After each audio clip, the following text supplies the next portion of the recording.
누구나 한 번쯤은 이런 생각했을 것입니다.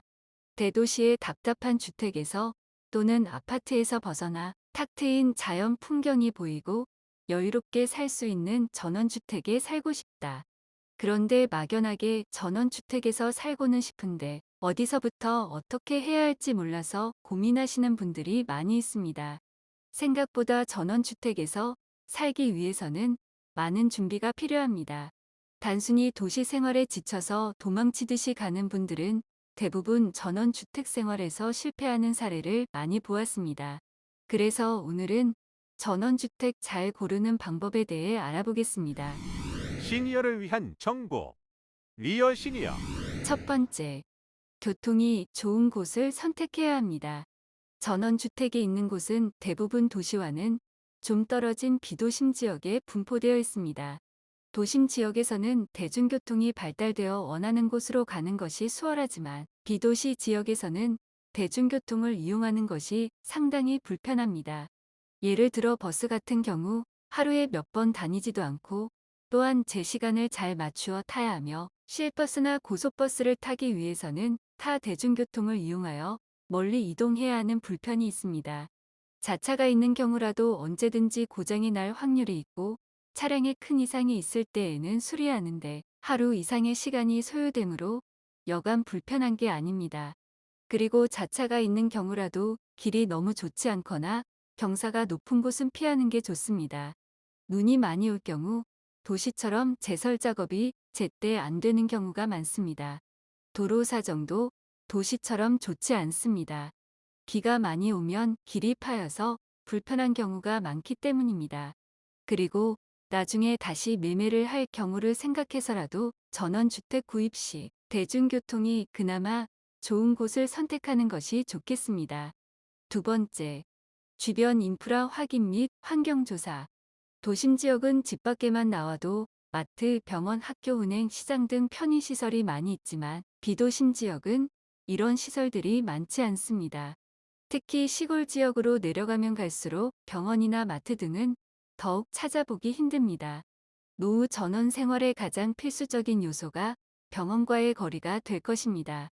사람이 살아가면서 아프지 않고 살면 좋겠지만 맘먹은 대로 되지 않기에 혹여나 갑작스런 상황으로 병원을 방문해야 할 때는 큰 불편이 따르게 됩니다.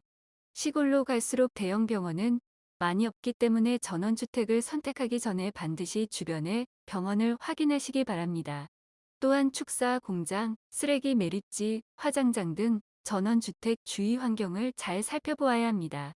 주위에 어떤 시설이 있는지, 앞으로 어떻게 개발이 될지, 혐오 시설은 없는지 이런 것들은 생활하면서 아주 중요하기에 꼭 파악하여야 하겠습니다. 세 번째, 물과 가까이 있는 집은 피해야 합니다. 집 앞에 호수나 강이 있으면 참 좋겠다고 생각합니다. 물론 처음에는 좋아 보일 수 있습니다. 하지만 물가에 너무 가깝게 살면 시간이 지날수록 답답한 마음이 들고 뭔가 빨려 들어가는 착각을 느낀다고 하는데요. 우울증 환자의 절반 이상이 강을 바라보며 산다는 통계가 있으며 물 주변에 안개가 많이 끼면 안개 속에 해로운 중금속이 많이 포함되어 있다는 연구 결과도 있습니다. 따라서 호수나 강 등의 물은 되도록이면 집에서 멀리 떨어진 곳에서 바라보는 것이 좋으며 계곡이나 시냇물이 흐르는 곳 역시도 마찬가지입니다. 그래도 물가가 좋아서 포기하기 힘들다면 물 흐름이 완만하고 물소리가 조용한 곳을 찾는 것이 그나마 좋겠습니다. 네 번째, 집안 파악. 성토는 흙을 쌓는다는 뜻이고 절토는 흙을 깎는다는 의미입니다. 성토한 땅은 집안이 물러서 건축 후 균열이 발생하기 쉽습니다. 또한 집안이 대체로 낮기 때문에 옹벽이나 축대를 쌓고 흙으로 메워야 합니다. 절토한 땅은 뒤에 옹벽을 쌓아야 하고 앞에도 축대나 옹벽으로 보강해야 하기에 토목비가 많이 듭니다.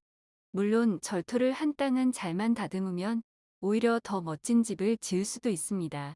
따라서 전원주택 구매 전에 사전 조사를 충분히 하고 건축은 성토나 절토를 한 지 최소 2년이 지난 후에 하는 것이 바람직하며 축대가 잘 조성되어 있는지 확인해야 합니다.